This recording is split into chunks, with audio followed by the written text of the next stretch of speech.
I Want to Jump Like Dee Dee, with me, Giles Sibbald, is the music podcast that does music a bit differently.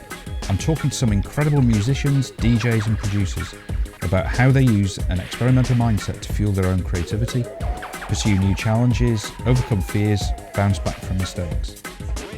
When I first heard Off back in 2010, it was, for me, like hands down, no question about it, the most exhilarating, exciting sound that I'd heard literally for decades. You know, it was like just sort of one of those moments where you sort of have to call your mate and just go, holy fuck, you've got to hear this. It was like the kind of glory days of, you know, the US West Coast hardcore scene of, you know, kind of late 70s, early 80s had just been kind of transported forward 30 years and then just melted in this sort of big furnace of contemporary hardcore. It was like, this is really how it's done. Anyway, enough of that. Welcome to Dimitri Coats of Off. Dimitri, hi there. Hey. How you doing, man? Hey, how you doing? Oh, good. Hey, thanks for having me. Not at all. It's a pleasure. It's a pleasure. Absolutely my honor.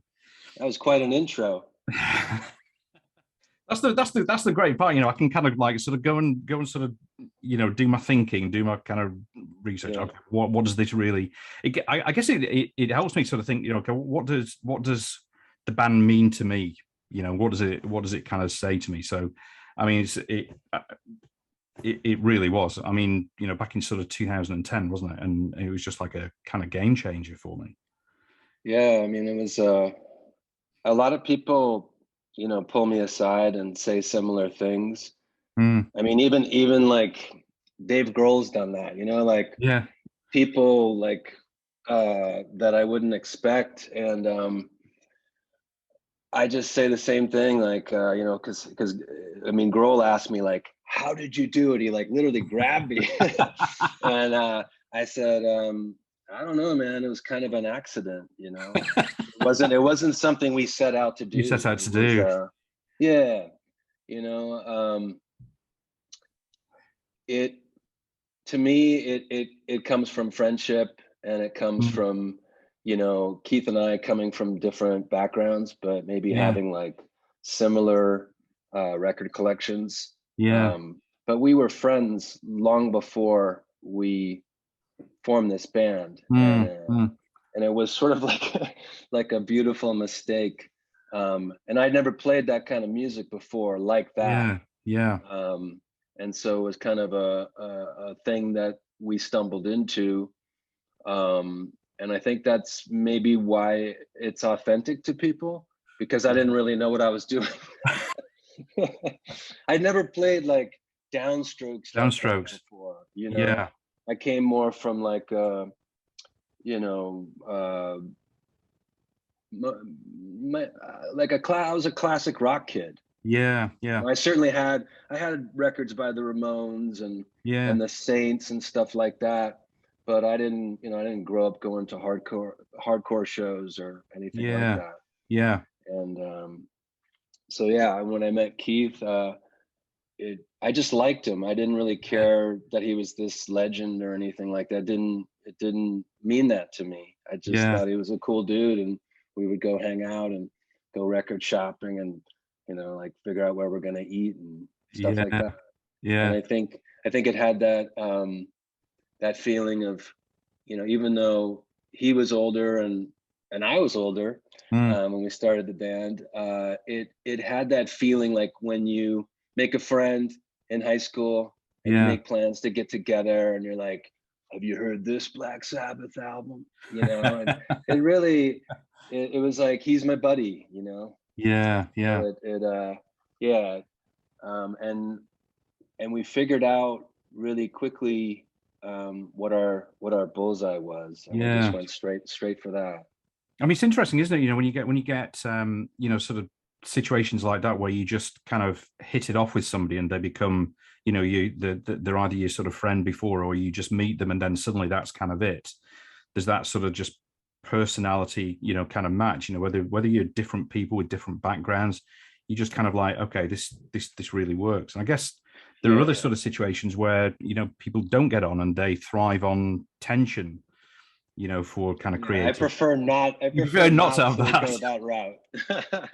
Yeah, I mean, like, it's it's a much better feeling when you hit the stage, and Yeah. sometimes you get those nerves, and I'll look over at Keith and we'll just share kind of like a smile, and Yeah. everything's Yeah. okay because Yeah. we're in it together and we want to be doing it. Yeah. There's something that happens when you do something and people react, and it's successful or whatever, and you're suddenly making money and things change and all Yeah. that. But It's it's still fun for us. I mean, it's kind of the three times that you've been to the UK. Well, the three times that I've seen you in the UK, I think where you played your own shows as opposed to any kind of festivals. I mean, it's really hard to describe the intensity at the gigs. I mean, kind of like 35 minutes of just like an assault. And it's just kind of like sort of it's just like for me, it's just kind of like talking about sort of like when you sort of look over at Keith and you kind of like have a little sort of nod and smile, and it's like that spot has just been kind of hit. I mean, it's really hard to describe if for anybody that hasn't been to see you. It's a different thing. I mean, it's not something that I can just jump into. Like if we're getting ready to play a show and we haven't played for a while, or if we're going to go on a tour, Yeah. I have to like maybe go on a few hikes beforehand, or Yeah. it's just because it's like 0 to 60 in 1 second, and it just to play that music properly, it's you have to kind of get into this like physical autopilot. Otherwise I don't think you're doing it right. Yeah. I mean, you get that physicality from the audience. Yeah. And if they're going crazy, then it inspires you to like, whoa. Yeah, it's quite a feeling. You like for off, you wear several hats, many hats. Obviously sort of guitarist, songwriter, producing, and then you manage the band as well. Is that something having those sort of multiple roles? Is that something that you kind of have always done through your life, or did this just kind of like happen? No, it sort of happened by necessity. You start working with other people, and you're paying them to do a job, and if they're not doing it, you sort of feel cheated. And the rest of us, like Keith and I, just sort of look at each other, and we're doing damage control. And it's the type of thing where you learn how to develop a skill set, because you realize that you can do a better job. And also there's something that comes from being so invested in it as an artist or a creative person, that you the stakes are higher. So when you go into the business side of things, there's it's just a little bit more life or death, and you're going to probably try harder and stay up late at night trying to figure out how to do something, whereas somebody who is, let's say, managing 14 other bands, you're just sort of in a line of clients. I mean, I have no problem. I mean, we have a team of people. We can't do everything, but we're very particular about who we work with, and that investment has to be there. Yeah, for sure. Yeah. I mean, you've got. I mean, I know you said you've got other people that are sort of working with you, but you're really kind of hands on. Sort of like DIY in a lot of ways, even though you might not physically, like you say, you can't do everything, but in terms of sort of being hands-on and overseeing everything, I mean, that's kind of like sort of pretty DIY anyway. Because of the nature of the band, because it's rooted in punk rock, or I mean, I don't think we're really a hardcore band, but but that approach to doing things is in that vein. And you know, it comes from DIY roots, and so there's a certain approach to the way that we do things, that in order for it to be authentic, the more hands-on it is, the more it feels true. So I remember when it was time for us to play Los Angeles, our booking agent at the time, you know, we met with him, and you know, he booked a lot of bigger punk bands and stuff, and he said, okay, so where would you have us play our first show? And he was like, I don't know, like House of Blues. And and it was like, no way, dude, just like sit the first one out, you know, like we have to do this our way. And so I booked the show in a you know, a warehouse downtown. We played in a skate ramp. You know, we got the LA Weekly to, you know, give us like a quarter-page ad for like 2 weeks straight.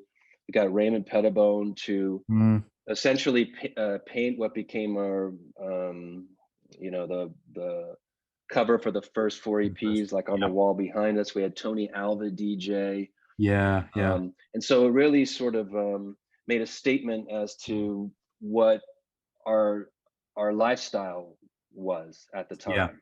You know, like skateboarding, punk rock, art, and and it was a free show, and you know, like 1,500 people showed up, and the cops shut it down right when we were finishing our last song, which at that time I think we only had like 18 minutes worth of material. So it was perfect, you know, and it really sort of set the stage for you know, how we needed to do things moving forward. I mean that's interesting. You know, how you almost like take control. I think that you know, what you mentioned about, you know, being authentic as well is, you know, it's something I really think people are looking for that now. And you see with some of the bands that, I mean, one of the, you know, kind of like a band over here, Sleaford Mods, you know, totally, you know, sort of authentic, and it's this thing that, you know, kind of people can kind of relate to, the people who are watching them can relate to them, to the band. And I think it's really like of the time, you know. That's what I think. And whether the last year, 2 years, or whatever has kind of influenced that and sort of changed people's mindsets in a little way, I don't know, but I think there is that for sure in people's minds now. Yeah, I mean, I think even in the pop world, people's reaction to Billie Eilish is similar. You know, it's just like there's just like a realness to when she, you know, first came out. It's different than like all the other pop stars, you know, her contemporaries. It's just like almost had that, you know. And I took my kids to Coachella. And because I wanted them to see, if they're going to be into, you know, pop music or whatever, I wanted them to see what I thought was like a cool version of that. And you know, she was becoming so popular at that point that she wasn't even on the main stage, but there were just you know, a sea of people, you know. And I just kind of lifted my kids up and said, like, look how many people are trying to watch this, you know. And it was really like a you know, for that genre, it was like a Nirvana moment. And, people want the real deal. They want to feel I mean, even a band like Oasis had that, because it was like this kind of blue collar vibe. There was something about it that was like an underdog rising to the top. Totally. Yeah, exactly. Yeah, you're absolutely right. Yeah. So this is the you know, so this idea of taking on numerous roles. I mean, that must have given you a lot of you know, almost like sort of learning on the job, you know, sort of managing the band as well. I mean, you need to think a bit differently when you've got that sort of head on as well? I mean, what is all having these sort of multiple roles? What has that sort of given you, do you think? It gives me sort of a big picture approach to everything, you know. Yeah. And in some ways it takes the pressure off of, just being a guitar player or Yeah. just being like a band member. Mm. When you're doing a lot of different things at once and juggling, and seeing the different aspects of what goes into presenting something, Mm. it all ties in together. And it makes me think about, like, okay, um uh you know how do we want to present our merch? Yeah. What do we want that to what do we want that to look like, Mm. Mm. and how are we going to push ourselves to where maybe we are not only challenging ourselves but challenging our fans, Yeah. and who and what merch company do we want to work with based Yeah. on having a more experimental approach moving forward. Yeah. Yeah. We have a new lineup now, and our drummer is like, I'm not just saying this, he's one of the best Phenomenal. jazz drummers in the world. Absolutely. I mean, Absolutely. he's Thundercats drummer. He's toured with Herbie Hancock, Yeah. and our bass player was in a band for 10 years called And You Will Know Us by the Trail of Dead. Yeah. Yeah. And they're known for being experimental, Experimental. Yeah. Yeah. and trying different things, and Yeah. challenging themselves to Yeah. I had a chat push with their music. I had a chat with Jason Reese just the other week. Oh yeah, Yeah. he's Yeah. awesome. Yeah, he's Yeah. He perfect. really Yeah, is. he's He's great. great. Yeah. Oh, that's perfect. Yeah. So Yeah. so so Autrey, our bass player, is like really, really good friends with him, and Yeah. Yeah. um, it's that going back to collaboration, working with other people, Yeah. um, working with them definitely influences what off does Yeah. Yeah. moving forward. um, I getting to play with a drummer like that Mm. made me pull out all my Sun Ra records, and Yeah. Yeah. Ornette Coleman, CC Incredible. Saylor, and just start asking him, like, hey, what should I check out, stuff Yeah. that will inspire me to open my mind, like crazy free jazz sort of stuff. Yeah. Totally. Yeah. And then he's coming from a world where he doesn't really know much about what we're doing, and so Yeah. we're playing him all this crazy stuff, and he's shazamming all of it, and like going Yeah. home, and he's like a real student of music. Yeah. Yeah. So it's really interesting to I think that's really fertile ground when people can come from completely different backgrounds, Absolutely. and sort of see eye to eye on what you're doing in the moment. Yeah. Whether Yeah. you like them or not, the Grateful Dead was a band like that. Yeah. Yeah. And they make a sound that is just, you hear it and you're like, that's the Grateful Dead, and Yeah. nobody else sounds like that.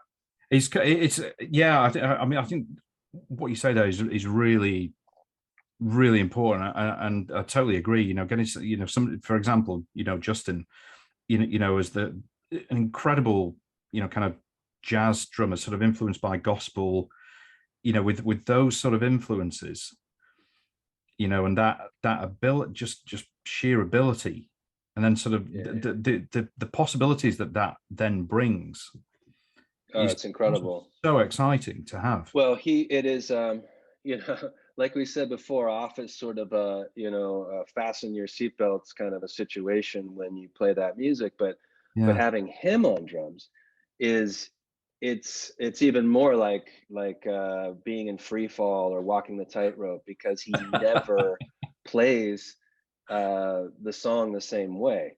So I Wow. have to be like really on my toes, Wow. and it elevates me as a musician, Yeah. you know. Yeah. And it, you know, I mean, I remember when, you know, he first uh, came to play with us, and he was so excited because for him, um, even though he's at a level that's beyond my comprehension, Yeah. he started saying things like, you know, this is going to make me a better musician. You know, this is going to give me. He kept saying like, this is going to give me chest, and I'm like, what's that? You know, and he's like, well, you know, it's like rock drummers scare me. They're just so powerful in the way that they play, and you know, I have to, you know, to do this music justice, I have to learn how to play a little bit more like that, and it's going to push me as a musician. And he's like, this is the thing that's been missing from my career. And he was just so humble about it, you Yeah. know. Yeah. Yeah. And it was just an incredible uh, day, because we really hit it off as people. Yeah. And again, it was like bringing these two opposite worlds together and finding this middle Yeah. ground. And what Yeah. we're doing right now, you know, we're in the middle of making an album, and Yeah. it's one of those, you know, rare moments in my life where certain things are happening in a way that it's just I feel very lucky to be a part of it, Yeah. because Yeah. I listen back to like what we're doing, and I just go, I don't even know what this is. This is Wow. it's, you know, it's a big reason I wanted to do this podcast, Mm. uh, because normally I just let Keith do most of the stuff. Everybody Yeah. wants to talk to him, and Yeah. Yeah. I'm more like behind the curtains, you know, pressing buttons and, you know, moving levers and stuff. But Making things happen and all that. Yeah. Yeah. yeah, you know, Yeah. but this is more like, this is more you know, what I'm about and where my heart is, you Artists. know. Yeah. The idea that you can challenge yourself to uh you know, break new ground and just jump off a cliff, and you Yeah. know, maybe you'll fly, maybe you won't. It's interesting. It's really interesting. And you know, from building a picture of when I've been speaking to sort of previous, you know, musicians and DJs and producers that have been on. It's that, you know, that idea of breaking new ground, of sort of challenging yourself, getting yourself out of your comfort zone. You know, and you may not deliberately be in your comfort zone, but it just may happen. And then there's a trigger, something happens, and then it's okay. Okay, I see things in a different dimension now, Yeah, and yeah, okay, this has sort of opened up a whole new sort of world of possibilities that yeah, I can challenge myself. absolutely, absolutely. I mean, this whole project that Keith and I have been working on for the last couple of years, I mean, even before that, really, but Mm, um, I mean, it's everything about it is purposefully designed to push us more into an uncomfortable place. yeah, yeah, You know, uh, everything from deciding that the album will be, you know, some sort of soundtrack to a film that we're going to make. yeah, You know, yeah, I I compare it to, you know, like the Beatles wanting to do something different, yeah, and when it was time to make Sergeant Pepper's, and um, saying, hey, you know, we've been like this I want to hold your hand, you know, yeah, yeah. teeny bopper band, and you know, we've stopped touring, and like, let's get weird. Mm, Oh, I know, let's call ourselves Sergeant Pepper's Lonely Hearts Club Band. Let's not even be us. Let's yeah, be these other people. Let's develop these characters, and what would that band sound like through that filter? yeah, And so, you know, thinking of the album like a soundtrack for a weird science fiction film that we're going to yeah, be making yeah, really gives us the, you know, the freedom to you know, not do what we've done before. Yeah. And we just made deliberate choices. I mean, everything from the first time I picked up the guitar to write music for this, you know, new album. Yeah. Just literally started turning the each tuning peg and fucking with the entire sound of the guitar. Yeah. And just moving things around and not really knowing what I was doing until you know, some sort of a weird language started to develop for myself that made sense to me, at least, you know. Yeah. And making deliberate decisions like, okay, all of our artwork up to this point, everything we've presented has literally been black and white. Yeah. And you know, I'm happy to report that you know, we already have the artwork for the new record, and it is Raymond Pettibone, and it's color for the first time. So you know, and you know, I remember having a conversation with Keith when he was trying to figure out, well, how, you know, I'm used to you know, reading the newspaper and circling certain things, and a lot of what I write about is political, and it has to do with current events. And you know, he's like, how can I approach the lyrics in a different way? I said, well, you know, you speak very passionately, and he has a podcast with a friend of his. And you know, it centers around conspiracy theories, and he speaks very passionately about that stuff. And I said, let's just jump into that world, because it's still that us against them, and you know, we're being held back from the truth, and it hits the, you know, similar themes. So literally when we're it wasn't like a rule, but it just sort of, we fell into this place where every time we had to make a decision about something, you know, if we're used to going you know, that way, we're going to go the opposite way just to see what happens. And it's been working in a really interesting way. It's brilliant. I mean, there's a quote that I always remember from Mos Def, and he said, "Comfortable people do not become revolutionaries." You know, and I think that's, if you think, you know, back of some of the bands that have really kind of gone out there and changed styles, or, you know, been unafraid to change the way that they sound. You know, I mean, the one that really sort of comes to mind for me is the Clash. You know, they really sort of changed their sound. But also sort of contemporary, you take like the OC's John Dwyer, and literally you do not know what you're going to get, you know, from record to record. Now, and that kind of like experimental, that kind of like open-minded sort of thinking about, okay, where are we going to take this, and what are the only limits are really just your own mindset. And I like what you're saying about Keith, about, you know, sort of keeping true to the themes that he's really kind of passionate about, because that's how you show your authenticity. But just doing it in a different way. Well, somebody like Keith, I mean, imagine being him, and imagine, you know, everything expects a certain thing from him. You know, so he's been his whole life. And yet, if you go and hang out with him at his house, and he plays records, or if you go see him DJ, he's not playing any punk rock. I mean, once in a while. But it's, you know, he's really into some weird stuff. He's into like psychedelic music, and bands and artists that really you know, get weird. And you know, this is an opportunity for him to he gets really excited, you know.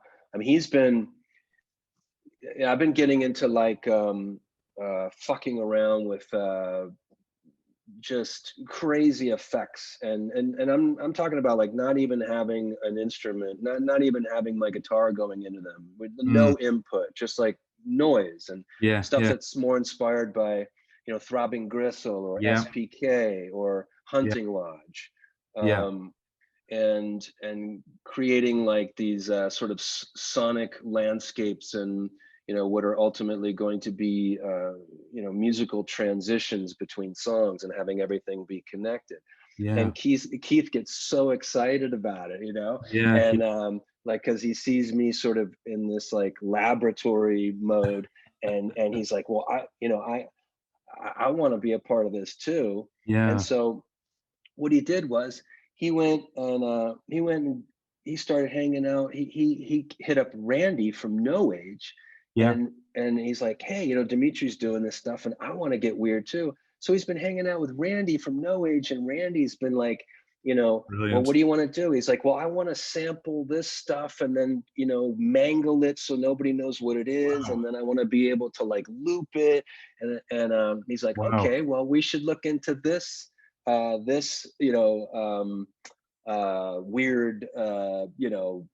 pedal or whatever it is, or some sort of a sampling device. And so I'm really excited to see what Wow, that's he's going to bring to the table. Yeah.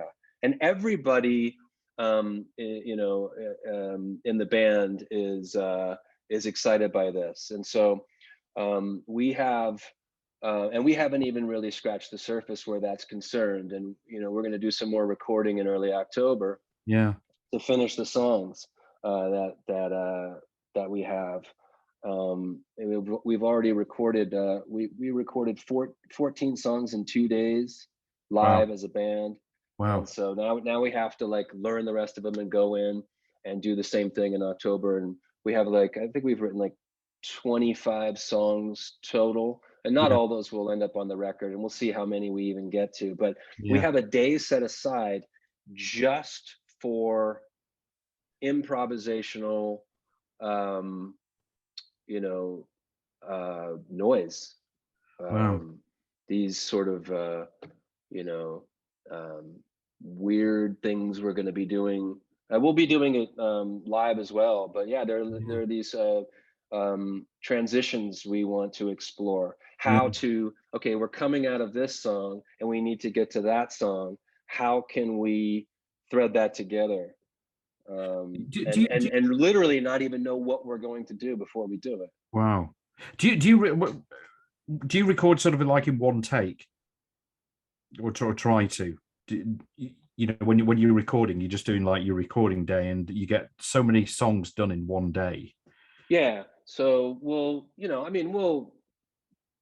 rehearse. I mean, sometimes it won't. We'll rehearse before we go in the studio, and we'll know the songs. Yeah. But yeah, we'll go in and we'll say, okay, let's play this song, let's record this song. Yeah. And we'll do it once and live. Yeah. No, not going for the drums and then we're gonna add the bass and just the guitar do it later. No, we're going for it as a band to get that authentic feel. Yeah, totally. Like, this happened that day. Yeah. And we'll do we'll do a take, and how did that feel? Maybe like somebody will say, I could do better. Okay, let's do it again. And we'll do it maybe like 4 or 5 times tops. Yeah. And then we'll come into the control room and listen to it and go, that third one. And he goes, yeah, that third one was it. Yeah. And we'll move on. And I love that idea of the improvisation day. What I really like about that is that you've all got the same kind of mindset. So you're kind of creating this kind of like, environment where you can all do it, irrespective of your different personalities, and whether because some people are more introverted than others, and maybe less comfortable about doing that, but you've created an environment within the band where everybody is comfortable in doing that and putting their ideas out there. Yeah, which is just brilliantly for creativity is just superb. Yeah, I mean, it's it may be a giant disaster, but you just don't know until you don't try. Know. You try. Totally. I mean, we didn't announce it, but we Autrey curated this really cool sort of installation at this gallery, the Museum of the Future Present in Austin, Texas. And okay, yeah, and we flew in, didn't really tell anybody, and we played 6 new songs. you played, yeah, right, yeah, Yeah, and it was the first time that I had like a table full of these effects, you know, that I've been collecting and messing around with, you know, yeah. the last couple of years. And I actually did that stuff live, and it was like, okay, like I'd never done it before. I'd never even done it with the band before. We Oh my, we rehearsed one time, and I tried it with the band, and it was like, okay, it's like kind of working. But wow. you know, it was definitely seat of my pants How, kind of a feeling. how did you That, feel doing that? you know, going back to the idea of juggling things and wearing a lot of hats, Yeah, I sort of like that. I like having being so overwhelmed in a way that I don't have time to be nervous, because I'm yeah, so focused on, you know, all these different things that are happening. yeah, It was almost like playing once. It's like, you know, I did this thing, you know, sort of created this intro. The band kind of joined in. You know, Justin's doing like it's crazy like jazz chops over it. yeah, Keith is like, you know, doing some percussion. He's like sort of talking to the crowd a little bit. You know, Autrey's he you know, he was in Trailer Dead, so he's used to like, he's got delay and creating these weird sounds and kind of joining improv. me. And Yeah, we're creating sort of like this weird intro for this thing we're about to do. By the time we started the song, I was in this other world, and it was like the song was like an afterthought, you know what I mean? Because I was so focused on, whoa, what's going on here, you know? Like this is crazy. I really enjoyed it. yeah, I yeah. really enjoyed it. That's something. That's really something else.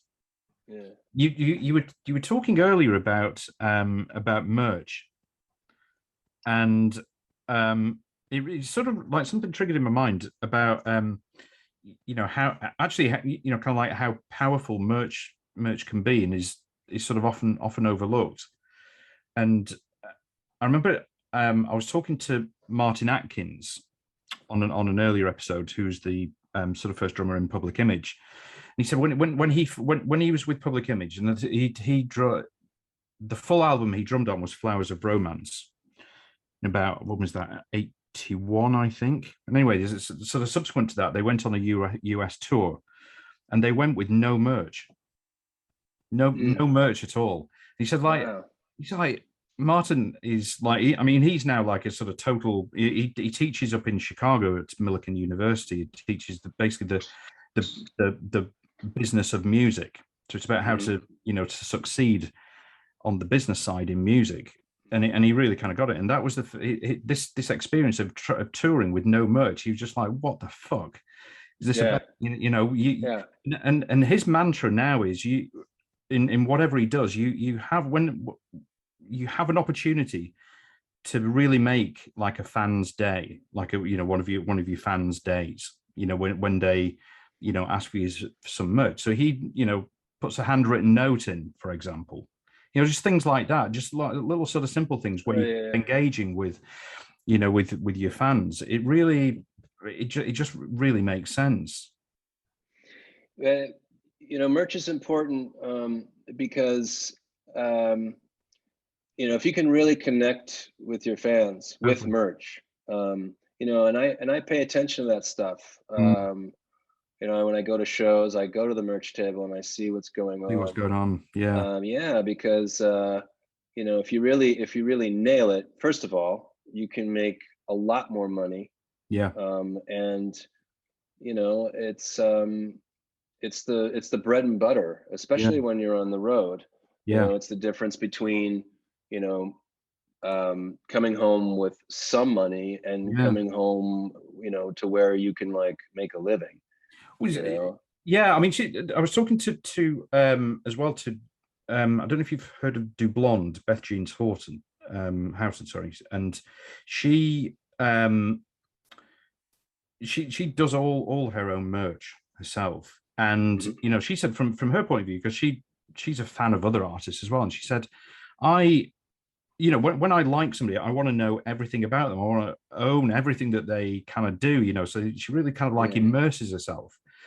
And it's like you have to, as an artist, you have this opportunity that people want stuff from you. I agree with you. I think it's really important. Yeah, and then you know, it's the type of thing where your fans walk around hopefully proudly wearing the merch, and then Absolutely. they're like they're promoting what you're doing, and it's you know, I mean you can get, I mean, we're lucky in that we have Raymond, because that brings that just heightens everything That to brings so much. a much different level. And you know, he really is and always has been considered, you know, our visual fifth member.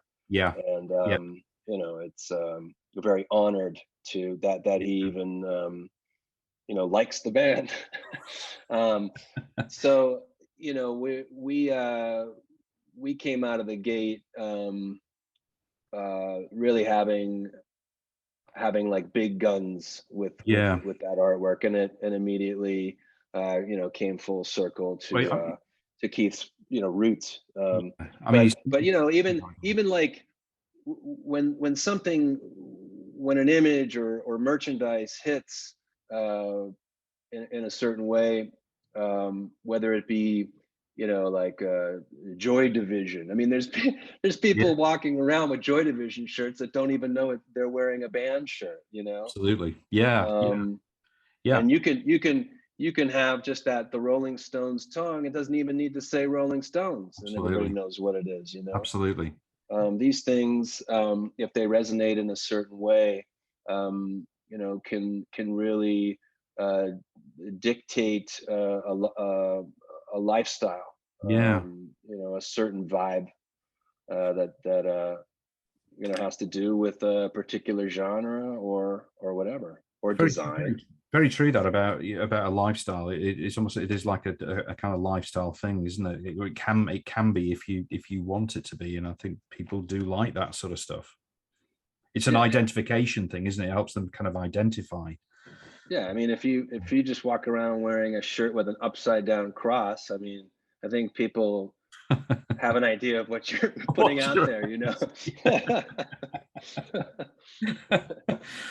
What I love about what you're doing now as well with this kind of like a, you know, sort of experimentation. I think that you know, as people generally, and I guess I'm sort of thinking more of people who are in, you know, kind of paid jobs, you know, who are kind of salaried, you know, they're employees, you know, as they perhaps it applies to a lot of other people as well, but as they get older, they take less risks.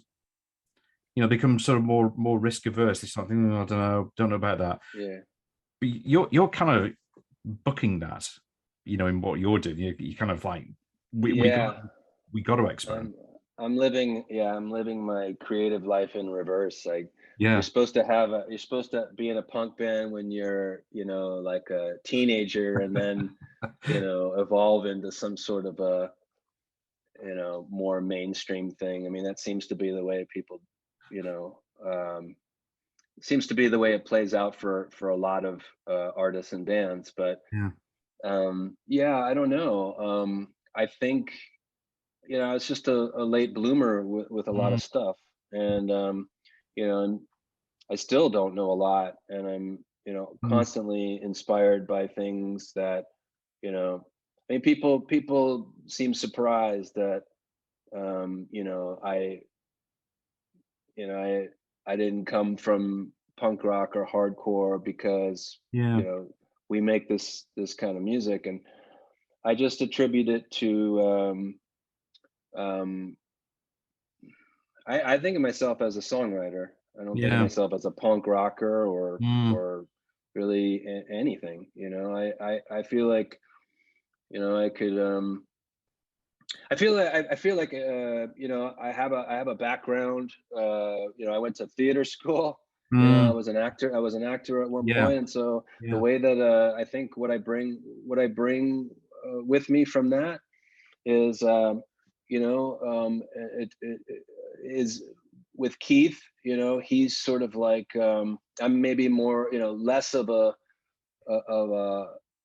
like a producer in the traditional sense. And I think of it more in terms of like, if I'm directing a film, like this is my lead actor. Yeah. And you know, I'm helping shine a spotlight on him. And I look at him and I think like, okay, this guy's a legend, and he's a legend for these reasons, and this is what he's great at.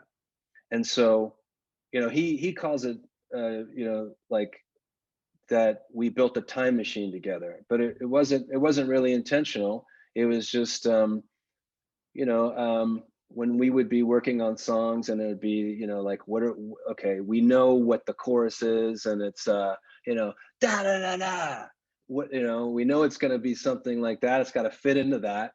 And you know, and I would say to him, I would think about things in a theatrical sense, thinking about being on a stage, and okay, here comes the chorus, and all these kids are literally, you stick the mic out, and all these kids are trying to grab the mic and sing this line. What is it? It has to be that good. Wow. You know? Yeah. So what is it? It's panic attack. Yeah. Okay, that works, you know. That works. Yeah, it's approaching things more from an emotional perspective. That's interesting. And do you think that has sort of come from your kind of theatre, you know, sort of stage background? Absolutely. That's we were Keith was we were doing some vocals just a couple of days ago, and you know, he would do he would run through a take of a song, and I'd be like, okay, you know, well, try it again, and you know, think of it more in terms of this. You know, and I talk about like I feel like we need to have this guy singing the song, you know, like we all have different versions of ourselves, you know. And I feel like, you know, if I've had any victory in terms of working with Keith, or you know, producing him or whatever, it's about you know, again, pulling that thing out of him that's always there, it's about pulling that part of Keith out of him, that where, like, I guess you had that reaction in 2010 where you're like, what the fuck, man? It sounds like he's in his, you know, early 30s, and he never left Black Flag or whatever. You know, that's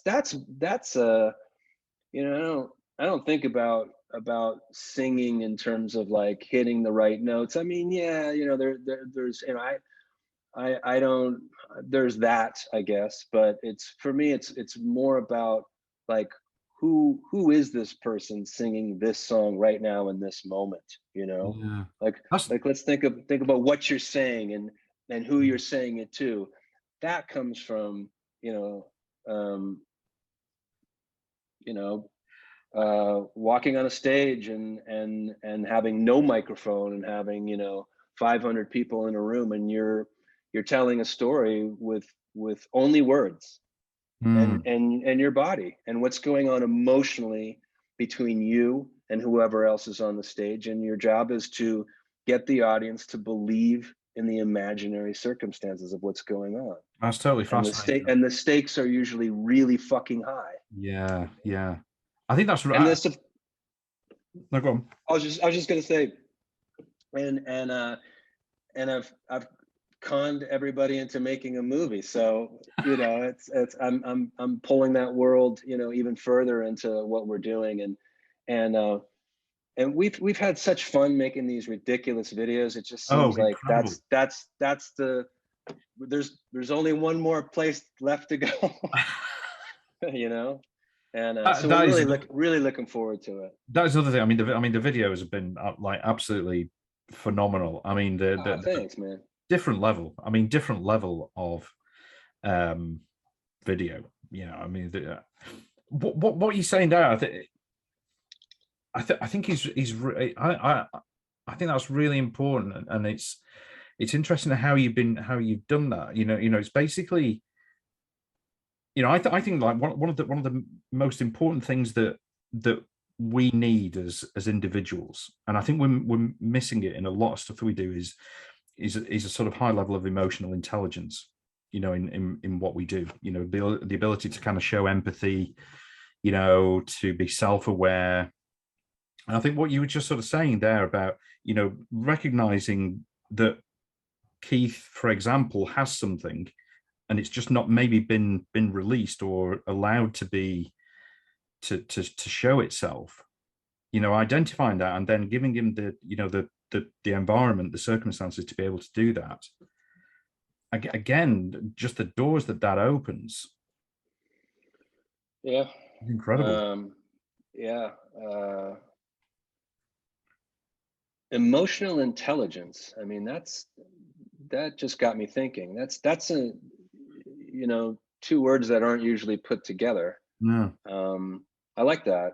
Yeah. Emotional intelligence. Yeah. Yeah.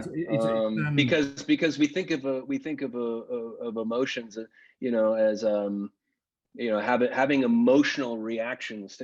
Don't react emotionally. Think before you act. They don't normally go together. You see, the main proponent of emotional intelligence is this guy Daniel Goleman, and he's written reams and reams of stuff on emotional intelligence. And he says emotional intelligence, which is sort of EQ, it's called it emotional quotient, is actually more important than IQ, because it's basically kind of like all the IQ stuff. You can learn a lot of it. You maybe not be able to a lot of people may not be able to kind of get certain sort of levels that some can, but you can learn stuff. But emotional intelligence is the kind of the bedrock of how we behave. We sort of behave as individuals and as a sort of society. The ability to kind of self-regulate ourselves. So what you just said then, not, when something happens, you don't then, go and sort of hit somebody, because you're pissed off. You kind of regulate yourself. Oh, hang on. Even though we have like these like really strong fantasies of doing that. And the ability to be kind of self-aware, so understand how your behaviors are impacting other people. So taking like in a band sort of situation, if you're behaving a certain way, are you getting the best out of the other people around you? Yeah. That's it's really fascinating. I think it's hugely important. I do like talking about it a lot. I'll shut up. It is. No, I enjoy this. It's not the typical band interview or whatever. It isn't. No, it definitely isn't. No, it's good. It's like this is the stuff people should be talking about. I mean, because we live in such a polarized world, especially now. And I mean, even we going back to merch and trying to bring this full circle. We recently rolled out a collection of merch where we offered masks. Yeah. For COVID. Yeah. And it was unbelievable. Like some of the comments that we would get, people looking down on us because we were offering masks. Yeah. It's a shame, that these kind of things are so politicized. I just got over COVID. Oh, really? And I was fully vaccinated. Were you? I went to Texas to play that show that I told you about.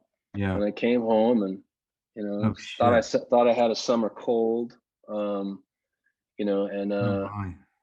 it turned out I was like, okay, well, I have no fever, I can taste and smell. And then a few more days went by and I was cutting an onion and I was like, oh shit, like I can't smell the onion. This is not right. I went and got a rapid test and I was positive and shit.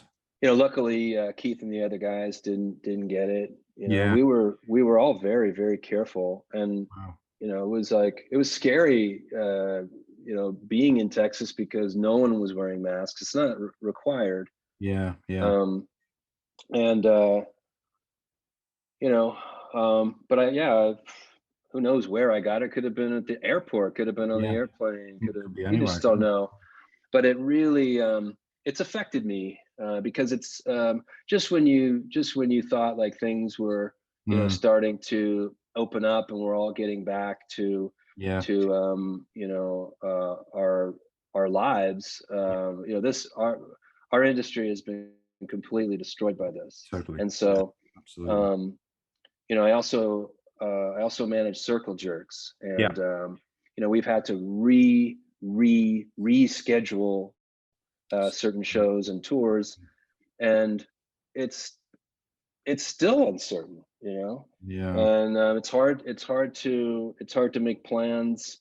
Um, you know, um, we want to do Off wants to do a few shows. yeah, Um, Early in the year, we had this little window before the circle jerks get yeah, started where we can do that.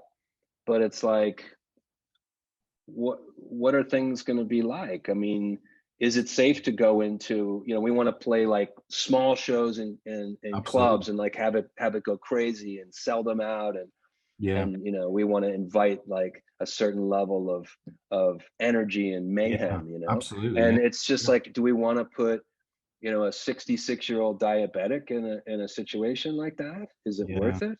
yeah, And then if we don't, then how do we make a living? yeah, You know? totally. So Yeah, it's I don't know. no, It's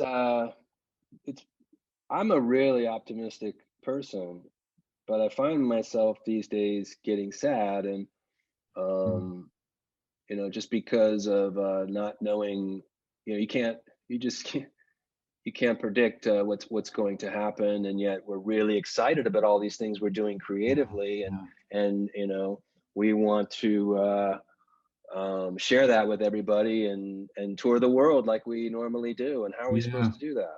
It's right. I mean, even before COVID, the world was just such a kind of complex and uncertain place. In everything that we did, just because there's so much sort of interconnectivity with things that we do. Um, and then this last sort of 18 months has just thrown this extra huge layer of uncertainty Yeah, onto us, and it's difficult to move to kind of keep that positivity and keep that sort of forward thinking when there is okay, well, is this it or not, or what, and the challenges. I think, I mean, I did an interview with a guy for a magazine that I'm involved with, and it was about mental health in the music industry, and the very kind of specific issues that music, well, not just musicians, but that anybody working in the music industry, whether it's like sort of tour managers, venue staff, everybody has sort of faced this sort of uncertainty, and not just about what you do, but who you are as a person. If I can't play, who am I? yeah. And there's a little bit there's a little bit of Russian roulette involved in this. I Yeah, talked to friends of mine in bands, friends of mine, who are managers and manage several bands, yeah, and we're at the point now where you know a lot of people have been surviving on unemployment, things like that, and yeah, that's about to run out. yeah. And so some people have no choice but No to choice. just take their chances Yeah, and hope for the best. absolutely.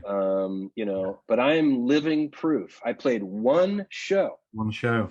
fully vaccinated, very careful, wore a mask the whole time Yeah. except when we played. When you play, yeah. um, and um, and I got it. Now, I do believe that um, being vaccinated helped me from becoming really sick because I most likely got one of those variants. Yeah, yeah, yeah. Um, but yeah, I don't know.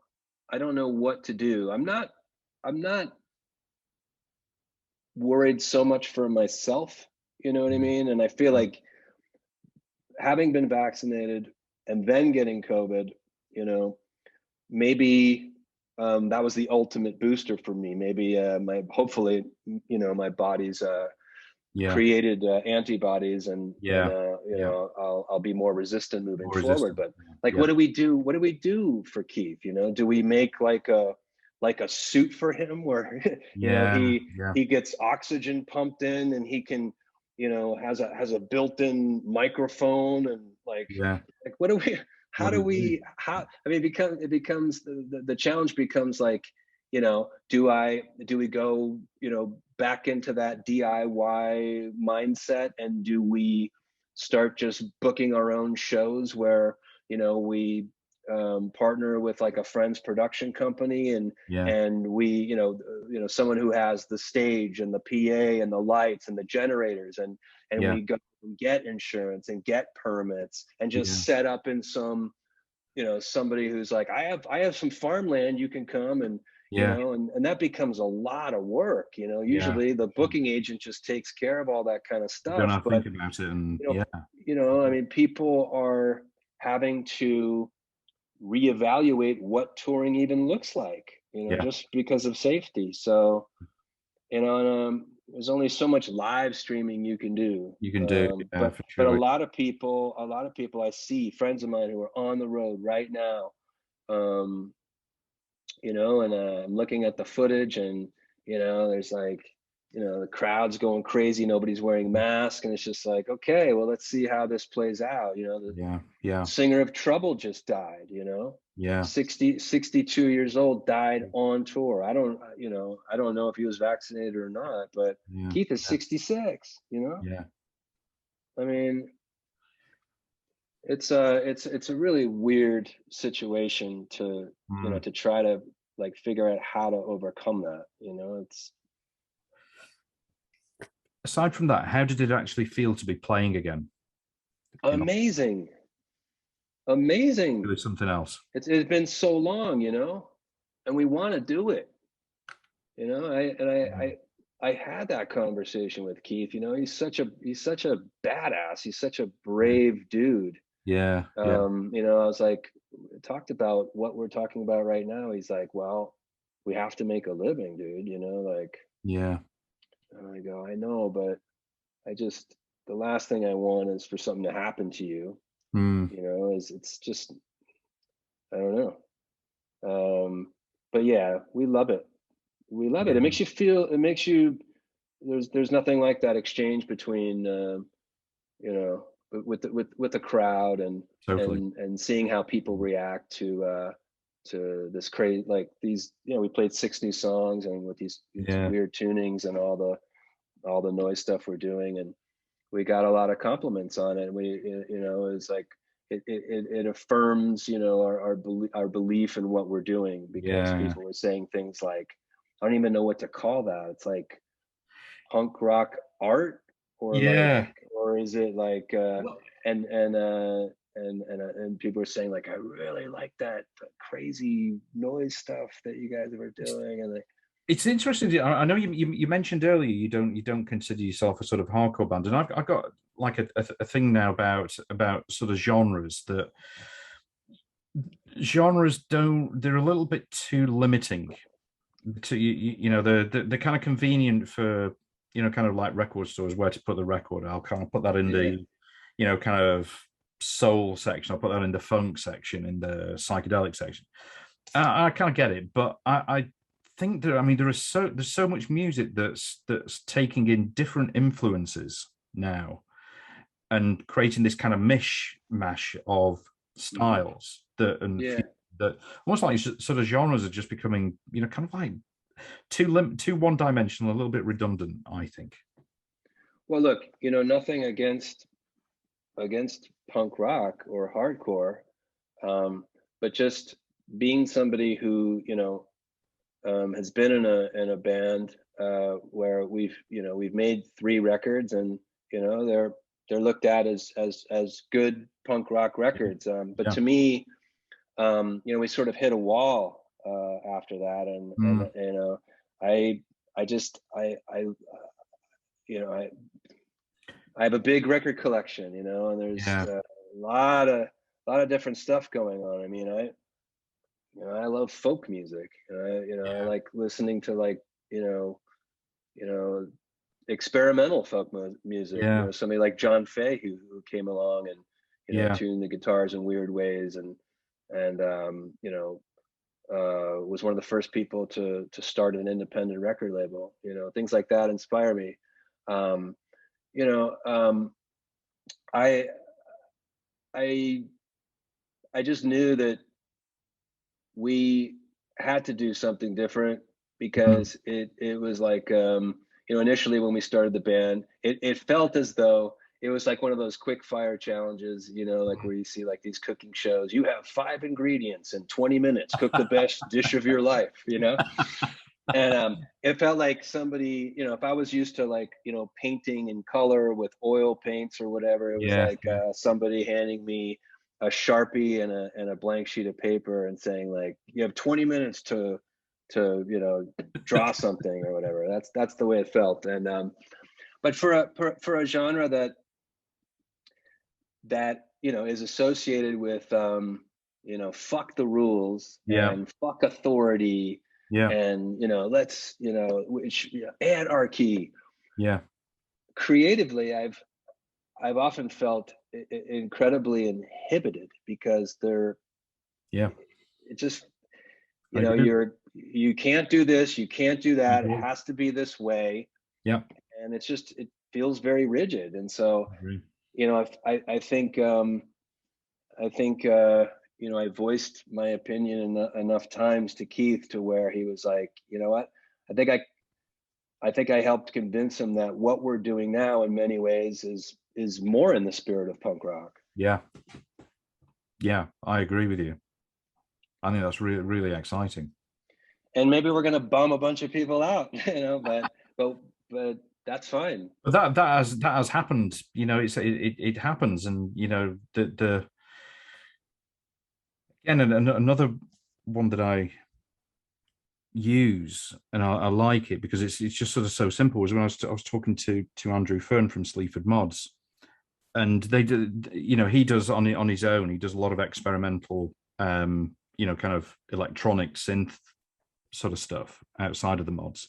And he said, at the end of the day, you can't force people to like you. And it's just like, okay, that's it. It's so simple, and it's true. You know, you kind of like go your own way. You might lose some followers, you might gain some more. You've got to do it to progress and to kind of keep yourself going. Yeah. I mean, think. you've got I know one thing, the songs have to be there. You know, you can dress them up for Halloween. You can put all kinds of crazy shit on top of them. And, Yeah. you know, but more than anything else, I just believe in the power of songwriting. Yeah. And I am proof of that. I started a band with Keith Morris, and I'm not a punk rocker. And, you know, what'd you say at the beginning of all this? You know, it really had an effect on you hearing that music. Well, Yeah. I'm kind of an imposter, you know. The only authentic thing I feel about all this is my friendship with Keith, and that we're writing from that friendship. Yeah, you know, he's my buddy, you know what I mean? Yeah. And it's that feeling of like, yeah, like going back to like two kids, you know, after school, like it's one of those, you know, special collaborations in my life that just happened by accident. And that's where I'm coming from. You know what I mean? I don't care what people think about me, or if I have the right street cred or any bullshit like that. You know what I mean? You know what's cool? A lot of the like legends who I've met, you know, when we started doing this, you know, like these like really important people, and a lot of them I didn't even know who they were, you know, would come up and just, you know, say like what you've done with Keith is like, it's really special, you know. And like we really, you know, we're really you know, it's a big deal, you know. And thank you, you know. I'm just like, you know, and then they find out that I don't, you know, that like my background is like that, we're just friends pretty much. And they're just like, yeah, that's perfect. It's perfect that you don't know what you're doing. You know, you're like, it sounds like 1981, but you're just oblivious to it. You you're don't even, oblivious to it. you're not even referencing anything. Yeah, you know? you don't know the rules, any kind of rules that are supposed to be adhered to, and it's just like just your way. It's like, for me, it's more like Black Sabbath at 45 RPM. Yeah. You know what I mean? That's where I'm coming absolutely. from. Yeah. And I guess that equals, I guess that sort of becomes the road to Black Flag. Yeah. It's an accident. You know? Yeah. Well, I could carry on talking all night, and it's like, it's been fascinating talking to you, Dimitri. Thank you so much. Yeah, I was really looking forward to this. You know. Yeah, no, it's been excellent. Doing excellent talking. Yeah, I think what you're doing is really cool. It's, thank you. It's you know, it gets into some territories that are, you know, less about like, well, what did you listen to growing up? And you know, like just the typical questions you get asked. Yeah. I mean, I can, you know, what kind of guitar you play. I can leave that to the experts to sort of talk. Right. I'm not gonna get anything out of that, and you know, people who listen on anyway, they can get that somewhere else. But this sort of stuff, I mean, it really interests me. So I feel that it helps me kind of create a better kind of show, because it's stuff that I'm really interested in. I mean, I'm interested in what guitar you play, but that's not my area of expertise. This is stuff that really interests me about kind of what really sort of makes you tick, you know, and you know what worries you, you know, how you get over these kind of obstacles, you know, that kind of stuff. Yeah, it's cool. And it forces, if you're facing it, then you know there's other people who are going to be, and I think that's sometimes that, you know, people sort of look at, you know, whether it be sort of musicians or actors, and kind of think that, the things are perfect, you know, things are kind of great. And actually, you know, you're human beings, you know, you kind of like the same kind of issues that we all have, and you solve them in interesting ways. Yep. Yeah, I mean, I think to talk about this stuff like for real, you know, you've got to be able to like let your guard down and be vulnerable and be honest with your limitations and your fears and your hopes.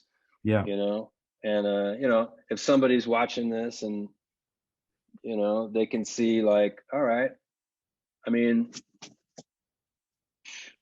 it's never too late. You know, that's really the main thing. It's like, you know, Keith is 66 years old. You know, and he is making some of the most relevant music of his life. Absolutely. right now. You know, I really look forward to people hearing this, because it's we've really entered into a really unique place for a band like us. And when should we expect the new material to be coming out? Next year. We sort of have to let Circle Jerks do their thing, and then once they're done, then it'll be our turn. Yeah, fantastic. But we'll release a song here and there, kind of leading up to the record, I'm sure. You know. Can't wait. Yeah. So exciting. I'm really pleased for you all. Thank you. And it's really exciting, just right now, because we're in the middle of it, and it's my favorite time. Is you know, sort of behind closed doors and really tugging and pulling at you know, the creativity of what's going on. You know, first it's, you know, sitting here in this room. This is where Keith and I, you know, wrote all the songs, and that's really first it starts like that, and there's that feeling you get just, you know, you know, the two of us get when we know, wow, this song is there's something special here. There's something here, man. This is good, you know? And then, you know, putting together this lineup and having it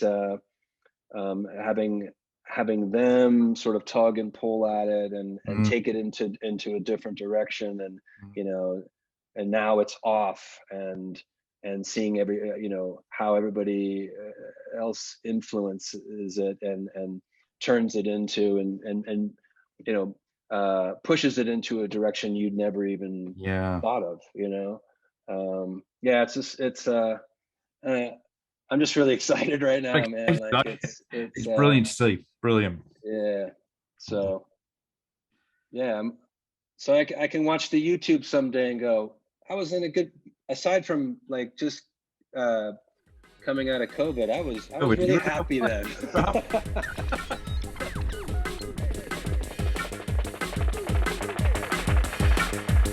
Thanks for listening to the show, and I really hope that you enjoyed it and that you'll tune in for the next episode. In the meantime, it would be really awesome if you could rate and review the show, and also share it with any friends who you think might enjoy it.